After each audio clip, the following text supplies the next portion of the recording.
কখনো খেয়াল করে দেখেছেন যে মানুষগুলোর কাছে আপনি প্রিয়জন ছিলেন, আজ তারাই প্রয়োজন ছাড়া আপনাকে মনেই করে না? হ্যাঁ, এটা দেখে কষ্ট হয় যে মানুষের দরকার ফুরিয়ে গেলে কথার সুর আর গুরুত্ব দুটোই বদলে যায়। কিন্তু একটা কথা মনে রাখবেন, মোমবাতির খোঁজ হয় অন্ধকারে। তাই কারোর প্রয়োজনে থাকাটা দোষের নয়, কিন্তু কারোর অপশন হয়ে থাকাটা বোকামি।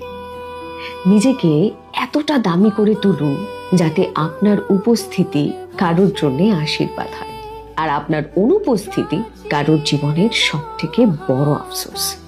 এই প্রিয়জন থেকে প্রয়োজন হওয়ার সফরে নিজের আত্মসম্মান কখনোই হারাবেন না। আপনার সঙ্গেও কেমনটা হয়েছে আমাদের কমেন্ট করে জানান, আর শেয়ার করুন এই রিলটা সেই বন্ধুর সঙ্গে যে নিজের মূল্য আজও বুঝতে পারল না।